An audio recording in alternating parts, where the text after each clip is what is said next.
Di lereng sunyi Gunung Galunggung, angin malam berdesir membawa aroma tanah basah dan kabut pekat. Dua sepupu, Asep dan Deden, menembus rimba untuk mencari madu hutan seperti biasa. Namun petang itu, langkah mereka terhenti oleh sesuatu yang tak masuk akal. Di atas pohon beringin tua, tampak sosok perempuan berpakaian putih duduk membisu, rambutnya terurai menutupi wajah. Hanya sepasang mata sayu yang menatap tajam ke arah mereka. Dalam ketakutan, keduanya berlari tanpa arah, hingga Deden tersandung dan jatuh di atas gundukan tanah lembab. Bau busuk menyengat langsung menusuk hidung mereka. Saat itulah mereka sadar, hutan ini menyimpan rahasia gelap, dan apa yang terkubur di bawah kaki mereka bukan sekadar tanah biasa. Asep mencoba menenangkan napasnya yang tersengal. "Den, itu cuma perasaanmu saja," katanya berusaha terdengar berani, padahal jantungnya sendiri berdegup seperti genderang perang. Tapi bau itu, bau yang menusuk dan tak bisa disangkal. Asep jongkok, menyingkirkan beberapa dedaunan kering di atas gundukan tanah. Seketika lalat hitam beterbangan dari celah-celah tanah lembab. Deden menahan muntah, wajahnya pucat pasi. "Kang, ini bukan bangkai hewan. Ini bau manusia." Dalam sekejap, seluruh tubuh mereka merinding. Asep, yang sudah bertahun-tahun mencari madu di hutan itu, tahu pasti aroma seperti itu tak akan muncul kalau hanya bangkai rusa. Ia menatap sekeliling hening. Hanya suara jangkrik dan desir angin yang terdengar. Tapi entah kenapa, hawa hutan malam itu terasa lebih berat, seakan ribuan mata dari kegelapan sedang mengawasi. Dengan tangan gemetar, Asep merogoh saku celananya, mengambil ponsel tua yang baterainya nyaris habis. Ia menekan nomor polsek Sukaraja dengan suara bergetar. "Pak, kami menemukan sesuatu di hutan Galunggung. Sepertinya mayat, Pak." Tak sampai 1 jam, suara sirene samar terdengar di kejauhan. Petugas Polres Tasikmalaya tiba dengan lampu sorot yang menembus kabut malam. Garis polisi segera dibentangkan. Suasana berubah menjadi tegang dan hening. Para petugas forensik mengenakan sarung tangan, mulai menggali pelan-pelan gundukan itu. Setiap sekop tanah yang diangkat membuat aroma busuk semakin kuat. Deden menunduk, matanya berkaca-kaca, sementara Asep menggenggam tasbih kecil di tangannya, berdoa dalam hati agar roh di bawah tanah itu tenang. Ketika cangkul forensik menyentuh sesuatu yang lembek, seorang petugas berteriak pelan, "Hati-hati, kita sudah menyentuh kain." Beberapa detik kemudian, lampu senter menyorot jelas. Selembar kain piyama berwarna merah muda menempel di tubuh seorang wanita muda yang sudah membusuk. Lehernya tampak berbekas jeratan dalam. Tak ada tanda-tanda kubur layak, hanya tumpukan batu dan tanah seadanya. Kombes Pol Arif Prasetyo, Kepala Satuan Investigasi, datang langsung ke lokasi. Wajahnya serius, kening berkerut dalam. Ia tahu, kasus seperti ini bukan kematian biasa. Ambil sampel tanah, jejak sepatu, dan rambut di sekitarnya. Setiap detail penting, perintahnya tegas. Di sela keramaian, Asep berbisik pelan pada Deden. "Kang, sosok putih yang kita lihat tadi, mungkin dia minta tolong." Deden menatap kosong ke arah hutan gelap, bulu kuduknya berdiri. Hatinya berkata hal yang sama. Malam itu, jasad tak bernama dari lereng Gunung Galunggung dibawa ke RSUD Dr. Soekarjo Tasikmalaya untuk diidentifikasi. Tapi satu hal sudah jelas, kematian itu tidak alami. Dan di balik kabut tebal Tasikmalaya, bayangan tentang Eyang Saka, sang dukun yang konon sakti, mulai berhembus pelan dari bibir ke bibir warga desa. Di ruang pendingin RSUD Dr. Soekarjo Tasikmalaya, suasana sunyi mencekam. Bau desinfektan bercampur dengan udara lembab yang menusuk. Di balik tirai putih, jasad perempuan muda itu terbujur kaku. Wajahnya rusak parah karena pembusukan. Tak ada yang bisa mengenalinya, seolah rahasia kematiannya ingin tetap tersembunyi di balik kulit yang telah pudar. Tim forensik bekerja tanpa suara. Mereka memeriksa setiap potong kain, setiap helai rambut, setiap luka di tubuh korban. Salah satu petugas menatap bekas jeratan di leher dan berbisik, "Ini jelas bukan kecelakaan." Dia dicekik. Kombes Pol Arif Prasetyo berdiri di sisi ruangan, matanya tajam memperhatikan setiap detail. "Kita harus tahu siapa dia. Selama belum ada identitas, pembunuhnya akan tetap bebas." Keesokan paginya, Polres Tasikmalaya menyebarkan pengumuman, telah ditemukan mayat perempuan usia sekitar 25 tahun, mengenakan piyama merah muda. Bagi siapapun yang merasa kehilangan anggota keluarga, segera hubungi Polres Tasikmalaya. Berita itu cepat menyebar lewat radio lokal dan media sosial.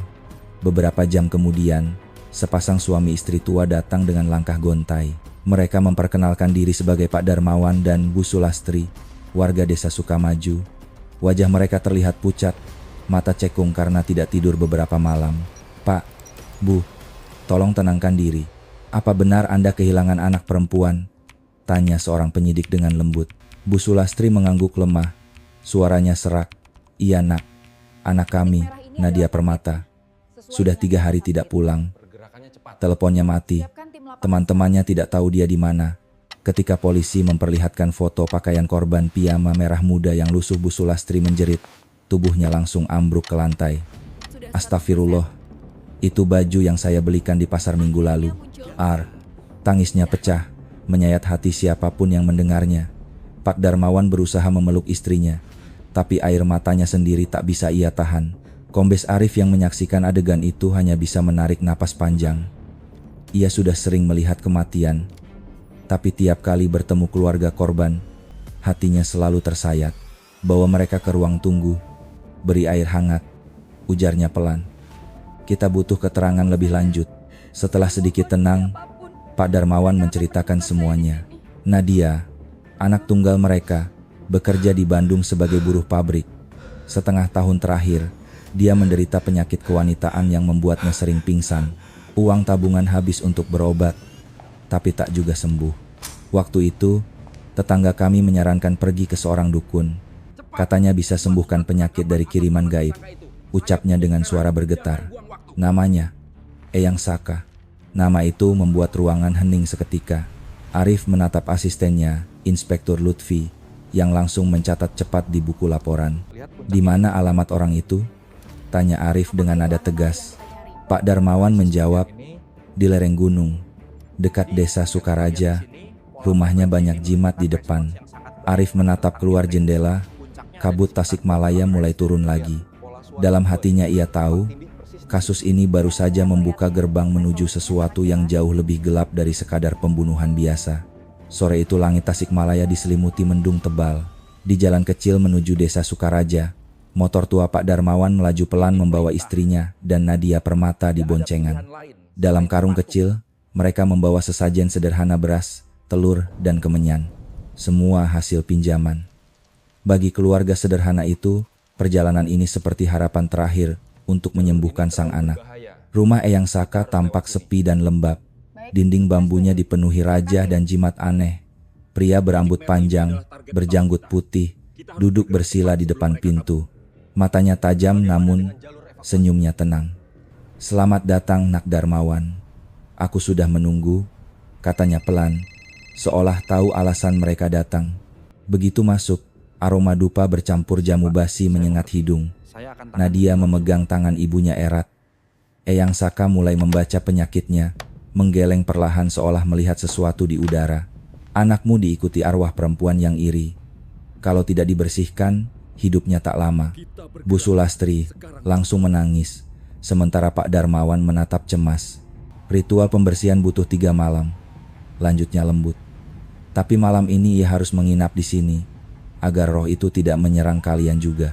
Setelah ragu sejenak, mereka akhirnya percaya. Kata-kata sang dukun terdengar begitu meyakinkan. Mereka meninggalkan Nadia di rumah itu dengan doa dan harapan. Malam tiba. Dalam cahaya lilin, Eyang Saka menyiapkan air suci berwarna kehijauan. "Minumlah," katanya, "biar roh itu pergi." Setelah beberapa teguk, kepala Nadia mulai berat. Dunia berputar. Suara Eyang terdengar jauh, seperti gema dari gua gelap. Ia kehilangan kesadaran, tanpa tahu bahwa air itu telah dicampur obat tidur dan ramuan perangsang. Keesokan paginya, ketika orang tuanya datang, rumah itu sepi. Eyang Saka duduk santai di tikar, mengipasi diri. "Anak kalian sudah dijemput pacarnya dari Bandung," ujarnya datar. "Pacar?" Pak Darmawan hampir berteriak, tapi Eyang menatapnya dingin. "Jangan khawatir, dia baik-baik saja. Kalian terlalu cemas." "Oh, Mereka pulang dengan hati hancur dan kebingungan. Tapi malamnya, ketika telepon Nadia tak aktif, perasaan buruk menghantui Bu Sulastri. Dan 2 hari kemudian, kabar dari polisi tentang penemuan mayat di lereng Galunggung menghancurkan dunia mereka. Sore hujan di Polres Tasikmalaya. Di ruang interogasi dingin, Rahmat Saputra duduk tegak, wajahnya datar. Tangannya terlipat di atas meja. Di hadapannya, Kombes Pol Arif Prasetyo dan Inspektur Lutfi bersiap memulai tanya jawab. "Benar Anda dikenal sebagai Eyang Saka?" Rahmat mengangguk pelan. "Itu sebutan warga. Saya hanya membantu orang yang butuh pertolongan." "Menurut keluarga korban, Nadia terakhir ada di rumah Anda," kata Lutfi menatapnya. Rahmat menatap lurus. "Betul, tapi dia dijemput pacarnya dari Bandung. Saya bahkan melihat mereka bicara mesra." Keterangan itu tampak mulus, tidak gugup, tidak tergagap. Semua dijawab tenang, seperti naskah yang sudah dihafal. Saat ditanya ciri-ciri sang pacar, ia menyebutkan dengan rinci jaket hitam, helm, masker deskripsi yang tak mungkin diverifikasi. Arif memandangi wajahnya lama. "Kau tampak yakin sekali dengan ceritamu." Rahmat tersenyum tipis. "Saya orang jujur, Pak Polisi. Tuhan tahu niat saya baik." Namun dalam hati, Arif tahu ada sesuatu yang busuk di balik ketenangan itu. Tapi hukum memerlukan bukti, bukan firasat. Batas waktu penahanan 1x24 jam hampir habis. Dengan berat hati, ia menandatangani surat pembebasan sementara. Ketika Rahmat berjalan keluar gedung, langit mulai gelap. Ia berhenti di tangga, menatap hujan yang turun. Sebuah senyum dingin muncul di sudut bibirnya. Manusia selalu buta kalau berhadapan dengan iman. Gumamnya pelan. Dari jendela lantai 2, Arif melihat punggung pria itu menjauh dalam hujan. "Pergilah sementara," katanya dalam hati. "Tapi aku janji, aku akan menemuimu lagi dengan bukti yang tak bisa kau sangkal." Alaudah. Malam itu, ruang forensik digital Polres Tasikmalaya tak ubahnya seperti markas perang. Di ruangan berukuran kecil penuh kabel dan monitor, 4 orang anggota tim sibuk menatap layar laptop dengan wajah serius. Di tengah ruangan berdiri Kombes Pol Arif Prasetyo, menatap jam di pergelangan tangan. "Kita harus temukan sesuatu sebelum jejak ini hilang," ucapnya pelan namun tegas. Kasus Nadia sudah hampir menemui jalan buntu. Tanpa saksi, tanpa rekaman CCTV, dan tanpa jejak di lokasi kejadian selain tanah lembab yang sudah tercampur hujan, satu-satunya harapan kini ada di benda yang belum ditemukan, ponsel milik korban. Beruntung, adik sepupu Nadia memberitahu bahwa ia sempat membantu mengatur ponsel itu beberapa bulan lalu dan mengaktifkan sinkronisasi iCloud. Kata Arif, "Di zaman sekarang, kejahatan boleh bersembunyi, tapi data tak pernah benar-benar hilang." Hasea, teknisi muda bernama Rian, ahli digital forensik, mengetik cepat sambil menjelaskan, "Kita coba akses cadangan awan lewat akun Apple ID-nya. Kalau beruntung, mungkin ada data tersimpan otomatis sebelum ponsel dimatikan." Ia menautkan akun dengan alat pemulih data forensik. Layar berkedip beberapa kali. Muncul ratusan baris kode yang bergulir cepat. Waktu terasa berjalan lambat. Hanya suara kipas pendingin komputer dan detak jam yang terdengar. 2 jam berlalu. Tak ada hasil. Beberapa anggota mulai gelisah. Rian mengusap wajahnya, mencoba menahan lelah. "Servernya berat sekali, Pak. Tapi saya masih bisa coba dari backup lama." "Teruskan," jawab Arif singkat. Ia tidak ingin kehilangan secuil pun peluang. Menit-menit berikutnya seperti ujian kesabaran. Hingga tiba-tiba, suara bip kecil terdengar dari komputer utama. "Pak, ini dia," seru Rian. Semua orang segera mendekat. Di layar muncul folder bertuliskan Voice Notes 2024. Isinya hanya satu file audio berdurasi 57 detik. Tersimpan otomatis 3 hari sebelum tubuh Nadia ditemukan. Arif menelan ludah, lalu berkata, "Putar." Ruangan langsung hening. Suara perempuan muda terdengar lirih lemah, bergetar, penuh ketakutan. "Eyang, apa yang Eyang lakukan? Badanku panas. Kenapa kepala saya pusing?" Kemudian terdengar suara laki-laki kasar, berbeda dari nada halus Rahmat yang biasa. "Diam, kau harus nurut. Kalau tidak, arwah itu tidak akan pergi." Arkuru. Lalu terdengar suara tangisan tertahan, kain disobek, dan akhirnya Suara tercekik yang mengiris telinga. Rekaman berakhir dengan hening panjang. Tak ada satupun yang berbicara. Rian menatap layar dengan mata berkaca. Inspektur Lutfi menunduk, meninju meja pelan.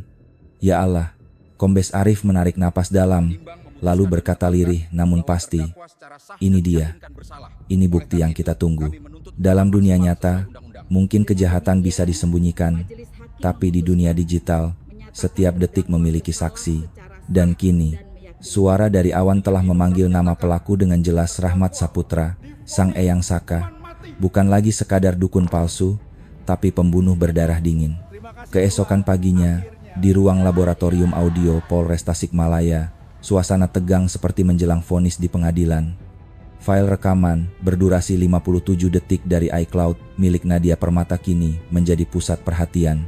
Di balik layar kaca ruangan, Kombes Pol Arif Prasetyo berdiri tegak. Sementara dua ahli forensik suara dari Jakarta menyiapkan alat analisis frekuensi. Setiap orang memiliki jejak suara unik, seperti sidik jari, jelas salah satu ahli. Kami akan mencocokkan suara laki-laki dalam rekaman ini dengan suara Rahmat Saputra yang direkam saat interogasi pertama. Gelombang suara muncul di layar, satu biru lembut, satu merah menyala.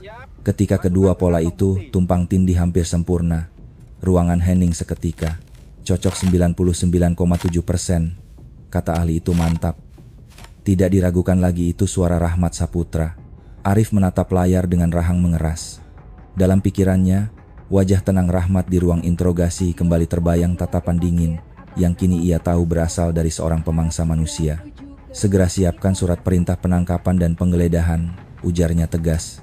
Kita tangkap dia sebelum ada korban lagi. Anken. Sore menjelang malam, berkas sudah lengkap. Surat perintah ditandatangani Kepala Kejaksaan Negeri Tasikmalaya. Tinggal menunggu pelaksanaan esok pagi. Tim Satreskrim menyiapkan kendaraan, peta lokasi, dan rencana penyergapan. Semua berjalan sesuai prosedur hingga telepon di meja. Arif berdering keras memecah konsentrasi. Polres Tasikmalaya, Kombes Arif di sini. Sahutnya cepat. Suara di seberang terdengar panik, nyaris tak beraturan. Pak, tolong, anak saya hilang. Sudah 2 hari. Terakhir dia bilang, mau ke rumah dukun itu Eyang Saka. Siapa nama Anda, Pak? Saya Hendra, dari Desa Tawang. Anak saya Maya Salsabila, 22 tahun. Arif langsung menatap Inspektur Lutfi, yang spontan mengangguk dan menyalakan perekam. Bapak tenang dulu. Sejak kapan hilangnya? Sejak kemarin siang, Pak. Katanya mau ritual supaya kerjaannya lancar. Malamnya tidak pulang. Telepon mati. Suaranya mulai tersendat oleh tangis. Saya dengar di berita tentang gadis yang meninggal itu. Tolong, Pak. Jangan biarkan anak saya jadi korban berikutnya. Telepon berakhir dengan keheningan berat. Arif menutup mata sejenak. Setiap detik terasa seperti menghitung nyawa. Ia tahu, jika benar Maya berada di tangan Rahmat malam ini, maka waktu mereka tak lebih dari beberapa jam. Lutfi, katanya lirih tapi tegas. Batalkan jadwal besok pagi. Kita bergerak sekarang juga. Wan Hamzeh. Tanpa menunggu restu formal, Arif mengetik cepat di ponsel. Operasi darurat. Target kemungkinan sedang melakukan tindak pidana. Semua unit siaga penuh. Sirene tidak boleh berbunyi.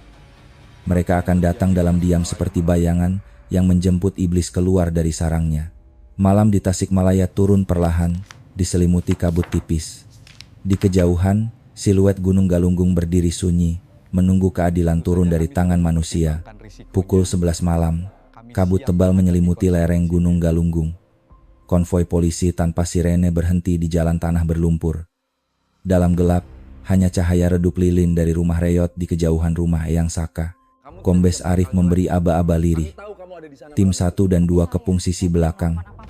Tim 3 ikut saya lewat depan. 20 personel bergerak cepat dan senyap. Langkah sepatu di tanah basah nyaris tak bersuara. Arif menatap rumah itu tajam. Dia di sana. Brak. Pintu kayu rapuh terhempas. Polisi, jangan bergerak, teriak Arif. Bau dupa, darah, dan jamu basi menyeruak. Di ranjang bambu, Maya Salsabila terbaring setengah sadar, hanya berselimut tipis. Di meja kayu, botol cairan obat tidur dan ramuan herbal berserakan. Rahmat Saputra menoleh kaget. Ia mencoba kabur ke pintu belakang, Tapi dua anggota Brimob menerjang, membantingnya ke lantai. Borgol mengunci kedua tangannya. "Jangan, kalian mengganggu ritual suci," teriaknya putus asa. Arif menatap dingin. "Ritualmu berakhir di sini, SP." Sementara Polwan Nisa menutup tubuh Maya dengan selimut dan memeriksa nadinya. "Masih hidup. Cepat, tandu." Maya digotong keluar, matanya berkedip lemah. Ia diselamatkan di detik terakhir. Rahmat berteriak histeris saat dibawa ke mobil. "Aku penyembuh, bukan pembunuh." Arif hanya menjawab pendek, "Kau menyembuhkan tubuhmu sendiri, bukan jiwa siapapun." Di luar, angin gunung bertiup dingin. Sirene ambulans pelan bergema di kejauhan, menandai akhir sebuah kegelapan yang terlalu lama menelan desa itu. Pagi berikutnya, di ruang interogasi Polres Tasikmalaya, Rahmat Saputra kembali duduk dengan borgol di tangannya. Kali ini tak ada senyum tenang, hanya wajah tegang dan mata lelah. Kombes Arif meletakkan sebuah alat pemutar audio di meja. "Sebelum kau bicara, dengarkan ini." Suara Nadia Permata yang lemah dan ketakutan terdengar dari pengeras suara. "Eyang, apa yang Eyang lakukan? Tolong, badan saya panas." Lalu disusul suara lelaki kasar, serak, penuh amarah. "Diam, kau harus melayaniku agar roh itu mau pergi." Ruangan seketika hening. Rahmat menatap kosong ke arah meja, nafasnya memburu. "Itu bukan aku," katanya lirih. Arif mendorong map hasil forensik. Kecocokan suara 99,7%. Bukti tak bisa disangkal. Beberapa detik sunyi. Lalu Rahmat tertawa pelan, getir. "Mereka datang sendiri padaku. Aku hanya bantu mereka." "Abadan, dengan membunuh?" Arif membentak. Rahmat menatap kosong. "Dia melawan. Aku panik. Aku tak sengaja." Kata-kata itu membuat udara di ruangan seolah membeku. Lutfi menghentikan rekaman. Arif berdiri, menatap tajam wajah pria yang akhirnya runtuh. "Mulai hari ini, kebenaranmu telah selesai." Giliran hukum yang berbicara. Setelah berjam-jam interogasi, Rahmat akhirnya bersandar lemas di kursinya. Nafasnya berat, seperti baru melepaskan beban bertahun-tahun. Tatapannya kosong, tapi bibirnya menyunggingkan senyum aneh. Senyum orang yang tahu bahwa permainan sudah selesai. "Baiklah," katanya pelan. "Kalian mau tahu semuanya? Aku akan cerita." Kombes Arif Prasetyo memberi isyarat pada Lutfi untuk menyalakan alat perekam. Rahmat mulai berbicara dengan suara serak, nada datar tanpa emosi. 10 tahun lalu, aku cuma pengangguran. Istriku meninggalkanku. Anak-anakku malu menyebut namaku. Aku hidup dari belas kasihan orang. Suatu hari aku ikut temanku ke daerah Galunggung. Aku lihat banyak orang di sana percaya hal-hal gaib. Kalau ada sakit, mereka bilang karena kiriman. Kalau gagal panen, karena roh penunggu marah. Dan disitulah aku menemukan jalanku." Ia berhenti sebentar, menatap langit-langit ruangan. "Aku belajar beberapa mantra, membaca buku primbon, lalu mulai mengubah diriku. Aku panjangkan rambut, pelihara janggut, pakai pakaian putih, dan mulai bicara lembut seperti orang bijak. Aku sewa rumah kecil di pinggir desa, pasang dupa setiap malam. Aku bilang aku bisa sembuhkan penyakit, bisa tolak bala, bisa panggil arwah. Awalnya cuma tipu-tipu kecil." Suara Rahmat semakin pelan tapi mengalir lancar, seperti seseorang yang menikmati cerita dosa masa lalu. "Orang-orang mulai percaya. Aku pura-pura menyembuhkan orang lumpuh, padahal itu orang suruhanku. Aku buat seolah-olah bisu bisa bicara lagi setelah minum air suci buatanku. Berita menyebar. Dari mulut ke mulut, aku jadi dikenal sebagai Eyang Saka, penyembuh sakti." Arif menatapnya tajam, tapi Rahmat tidak menoleh. Ia terus bicara. "Setelah itu, aku mulai dapat uang. Banyak gadis muda datang dengan berbagai penyakit. Tapi lama-lama, ada sesuatu di kepalaku. Aku mulai merasa berkuasa. Mereka percaya padaku, bahkan rela menyerahkan apapun demi sembuh. Dan disitulah aku mulai mencoba hal lain." Ia menelan ludah, lalu tertawa kecil, getir. "Aku campurkan obat tidur dengan ramuan herbal. Aku bilang itu air suci. Saat mereka pingsan, aku melakukan ritual pembersihan dengan cara yang aku mau. Besoknya aku bilang roh jahat sudah keluar dari tubuh mereka. Mereka percaya, bahkan berterima kasih." Ruangan hening. Arif menggenggam pena begitu kuat hingga ujungnya hampir patah. Berapa korban? Tanya Lutfi pelan. Rahmat mengangkat bahu. Aku tidak ingat. Mungkin 10, mungkin lebih. Tidak semua sadar mereka aku sentuh. Tapi Nadia, dia berbeda. Dia sadar. Dia melawan. Arif mendekat, suaranya berat penuh kemarahan yang tertahan. Dan karena itu, kau membunuhnya. Rahmat menatap kosong ke meja. Aku tidak sengaja. Aku panik. Aku takut dia akan teriak. Aku ambil ikat pinggangku. Lalu semuanya gelap. Beberapa detik kemudian, hanya suara kipas angin yang terdengar. Di wajah Arif tidak ada lagi kemarahan, hanya dingin. Ia tahu, di depannya bukan lagi manusia biasa, tapi cerminan dari kejahatan yang lahir dari kebodohan dan keserakahan. Rekaman ini, kata Arif perlahan, akan menjadi akhir dari hidupmu. Rahmat. Rahmat menunduk. Untuk pertama kalinya, tak ada senyum di wajahnya. Berita penangkapan Eyang Saka membuat Tasikmalaya gempar. Di setiap sudut kota orang membicarakan, dari warung kopi sampai masjid, semua merasa tertipu. Dia nyembuhin anak saya waktu itu, kata seorang ibu. Kalau anakmu perempuan, mungkin nasibnya lain, sahut yang lain dengan nada getir. Di Polres, Kombes Arif dan timnya bekerja keras. Daftar korban makin panjang. Beberapa gadis datang memberi kesaksian, sebagian menangis, sebagian memilih diam. Ada yang sadar dilecehkan, ada yang baru tahu setelah mendengar berita di televisi. Dia memanfaatkan kepercayaan orang, kata Arif pada Lutfi. Dan rasa malu membuat korban sulit bicara. Tugas kita melindungi mereka dari rasa bersalah yang bukan milik mereka. Di rumah Darmawan, suasana masih duka tapi tenang. Foto Nadia berdiri di meja kecil, dikelilingi bunga melati. Dia mati karena percaya, ujar Bu Sulastri lembut. Semoga kepercayaannya jadi pelajaran bagi orang lain. Beberapa hari kemudian, hasil penyelidikan resmi dirilis. Lebih dari 10 korban, bukti rekaman dan kesaksian maya, cukup kuat menjerat Rahmat dengan pasal berlapis. Tanggal sidang pertama ditetapkan. Warga menunggu dengan harapan bukan hanya agar pelaku dihukum, tapi agar kejahatan yang berselimut tahayul tak lagi punya tempat di bumi mereka. Hari itu, halaman pengadilan negeri Tasikmalaya penuh sesak. Sejak pagi, ratusan warga berdiri di balik pagar besi, ingin melihat wajah asli dukun yang selama ini menipu mereka. Wartawan dengan kamera dan mikrofon berebut posisi terbaik. Di tengah hiruk pikuk, mobil tahanan hitam berhenti. Dari dalamnya, Rahmat Saputra keluar dengan kepala tertunduk.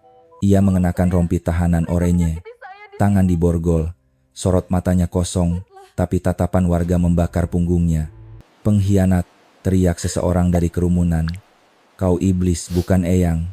Petugas cepat menenangkan massa, membawa Rahmat masuk ke ruang sidang utama. Di dalam, ruangan penuh sesak. Para hakim duduk di podium tinggi, dengan Hakim Ketua Ibu Retno Wulandari mengetukkan palu 3 kali. Sidang perkara atas nama terdakwa Rahmat Saputra alias Eyang Saka dinyatakan dibuka untuk umum. Di kursi penonton, Pak Darmawan dan Bu Sulastri duduk berdampingan. Wajah mereka tegas namun sembab. Tak jauh di depan, Maya Salsabila hadir dengan pengawalan Polwan. Gadis itu tampak jauh lebih tenang, meski matanya masih menyimpan trauma yang dalam. Jaksa penuntut umum berdiri membuka berkas. Yang mulia, terdakwa kami dakwa dengan pasal berlapis, pembunuhan berencana, pemerkosaan, dan penipuan berulang. Kami akan memulai dengan pemutaran bukti utama rekaman suara korban Nadia Permata. Ruangan langsung sunyi. Semua mata tertuju pada pengeras suara kecil di depan meja hakim. Ketika tombol play ditekan, suara lirih Nadia menggema. Eyang, apa yang Eyang lakukan? Badan saya panas, tolong. Lalu disusul suara Rahmat kasar, memerintah, menakutkan. Diam, kau harus nurut, atau roh itu tidak mau pergi. Tangis pecah di sudut ruangan. Bu Sulastri menutup wajah dengan kedua tangan. Tubuhnya bergetar. Suara isak terdengar di antara penonton lain. Hakim Retno sendiri menunduk sesaat, mencoba menjaga ketegaran. Ketika rekaman berhenti, suasana begitu hening hingga detak jam terdengar jelas. Jaksa menatap ke arah Rahmat. Apakah suara itu milik Anda? Rahmat menelan ludah, wajahnya pucat. Tapi kali ini, tak ada senyum atau alasan. Ia hanya menunduk. Benar, suaranya pelan, hampir seperti bisikan. Itu, suaraku. Bisikan amarah menyapu ruangan. Beberapa orang berdiri, hampir menyerbu, tapi segera ditenangkan petugas. Lalu, giliran Maya Salsabila dipanggil ke mimbar saksi. Ia berdiri tegak, suaranya gemetar namun jujur. Saya datang ke rumahnya karena teman saya bilang, Eyang bisa membantu nasib. Tapi waktu saya tiba, saya diberi minuman pahit, dan tiba-tiba kepala saya pusing. Saya hampir tidak sadar. Saat saya terbangun, sudah ada polisi yang menolong. Air matanya menetes. Kalau polisi terlambat beberapa menit saja, mungkin saya sudah seperti Nadia. Kata-kata itu menggema di ruang sidang seperti doa dan peringatan. Hakim Retno mengetuk palu perlahan. Sidang akan dilanjutkan minggu depan dengan agenda pembacaan tuntutan. Terdakwa, bersiaplah. Ini baru permulaan. Di luar ruang sidang, hujan mulai turun pelan. Dan bagi warga Tasikmalaya, setiap tetesnya seperti air penebus dosa mencuci kebohongan yang selama ini mereka percayai. Hari pembacaan tuntutan tiba. Hujan tipis membasahi halaman pengadilan. Di dalam, suasana mencekam. Jaksa berdiri. Suaranya lantang. Perbuatan terdakwa menghancurkan nilai kemanusiaan. Ia menipu, memperkosa, membunuh. Kami menuntut hukuman mati bagi Rahmat Saputra. Sorak pendek terdengar di antara penonton, segera dihentikan hakim. Giliran pembela berbicara, suaranya datar, nyaris tanpa keyakinan. Klien kami menyesal. Mohon hukuman seumur hidup, agar ia dapat bertobat. Namun tatapan para korban membisu tidak ada ampun. Ketika hakim memberi kesempatan terakhir, Rahmat berdiri pelan. Saya ingin dihormati, bukan ditakuti, katanya lirih. Saya pikir saya menyembuhkan, tapi ternyata saya yang paling sakit. Ia menunduk, air mata jatuh ke lantai. Hakim Retno menutup berkas. Putusan minggu depan. Tok, tok, tok. Suara palu menggema seperti janji bahwa keadilan sebentar lagi akan datang. Pagi itu, udara di Tasikmalaya terasa berat. Langit mendung, tapi halaman pengadilan negeri sudah dipenuhi warga sejak subuh. Ratusan orang datang, sebagian membawa bunga melati putih, sebagian menenteng foto korban. Di pagar depan terbentang spanduk bertuliskan, "Kami menolak tahayul, kami percaya pada hukum." Di dalam ruang sidang, semua kursi penuh. Wartawan, aktivis perempuan, tokoh agama, dan bahkan beberapa mantan pasien Eyang Saka hadir. Wajah mereka tegang, menunggu keputusan yang akan menjadi sejarah bagi kota itu. Ketika Rahmat Saputra dibawa masuk, ruangan seketika sunyi. Ia tampak lebih tua dari sebelumnya, langkahnya lambat, wajahnya pucat. Tak ada lagi sorot orang sakti di matanya. Hanya seorang pria yang menanggung berat dosa. Hakim Ketua Retno Wulandari membuka berkas vonis. Suaranya jernih namun menggema keras di setiap sudut ruangan. Setelah menimbang bukti-bukti, kesaksian korban, serta pengakuan terdakwa sendiri, majelis hakim menyatakan, terdakwa Rahmat Saputra, alias Eyang Saka, terbukti secara sah dan meyakinkan bersalah, melakukan tindak pidana, pembunuhan berencana, pemerkosaan, dan penipuan berulang. Ruangan hening, semua menahan napas, menjatuhkan hukuman kepada terdakwa, hukuman mati. Amoridu. 3 ketukan palu menggema keras, seperti dentang petir menembus langit kelabu. Beberapa orang langsung menangis. Bu Sulastri, ibu dari almarhum Nadia Permata, memeluk suaminya erat. Air matanya bercampur antara sedih dan lega. "Nak, akhirnya kamu bisa tenang," bisiknya pelan. Di sudut ruangan, Maya Salsabila menunduk. Tangannya bergetar. Ia menatap kursi terdakwa yang kini kosong, lalu menutup mata. Dalam diam, ia berdoa bukan untuk Rahmat, tapi untuk para korban yang tak sempat bersuara. Rahmat sendiri hanya menunduk saat mendengar vonis. Tak ada teriakan, tak ada penolakan. Bibirnya bergerak pelan, entah mengucap doa atau kutukan. Saat petugas menggiringnya keluar, ia sempat berhenti sebentar, menatap kursi hakim, lalu berkata lirih, "Semoga Tuhan lebih adil daripada kalian." Tidak ada yang menjawab, hanya gema langkahnya yang perlahan hilang di balik pintu besi. Di luar, massa menyambut keputusan itu dengan tepuk tangan panjang. Beberapa orang berteriak, "Hidup polisi, hidup keadilan." Namun sebagian hanya diam, menatap ke arah langit mendung dengan mata basah. Kombes Arif Prasetyo keluar dari gedung bersama timnya. Wajahnya tetap tegas, tapi matanya menatap jauh ke arah pegunungan. "Ini bukan kemenangan," katanya pelan kepada Inspektur Lutfi di sampingnya. "Ini peringatan agar kita tidak membiarkan kebodohan menjadi tempat lahirnya kejahatan." "Endo ya." Langit Tasikmalaya perlahan terbuka. Sinar matahari menembus celah awan, jatuh ke halaman pengadilan yang basah. Di antara genangan air, bunga-bunga melati putih dari tangan warga tampak mengapung pelan, simbol dari jiwa-jiwa yang akhirnya mendapat keadilan. Beberapa minggu setelah vonis, Tasikmalaya perlahan kembali tenang. Rumah bekas dukun itu telah diratakan warga. Di tempat itu, kini tumbuh pohon pisang dan rumput liar. Anak-anak bermain tanpa tahu tanah itu pernah menelan banyak duka. Di kantor Polres, Kombes Arif menatap peta Galunggung di dinding. "Bukan gunungnya yang angker," ucapnya pelan, "tapi hati manusia yang gelap." Lutfi datang membawa kopi. "Masyarakat mulai sadar, Pak. Banyak ulama turun tangan mengingatkan mereka." Arif mengangguk. Menangkap rahmat mudah, menyembuhkan luka ketakutan jauh lebih sulit. Keluarga Darmawan kini membuka warung kecil bernama Warung Permata. Foto Nadia tergantung di dinding, tersenyum abadi. Bu Sulastri berkata, "Semoga kematiannya melahirkan kesadaran." Sementara Maya Salsabila tampil di acara televisi lokal, menyampaikan pesannya dengan tenang, "Saya selamat karena polisi datang tepat waktu." Tapi banyak yang tidak. Jangan biarkan kebodohan jadi pintu kejahatan.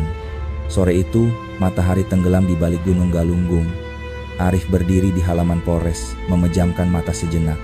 Untuk setiap kebenaran yang sempat terkubur, gumamnya, "Semoga cahaya selalu menemukan jalannya." Ilea. Dan ketika azan maghrib berkumandang lembut dari kejauhan, Tasikmalaya pun benar-benar tenang, bukan karena lupa, tapi karena telah belajar dari luka.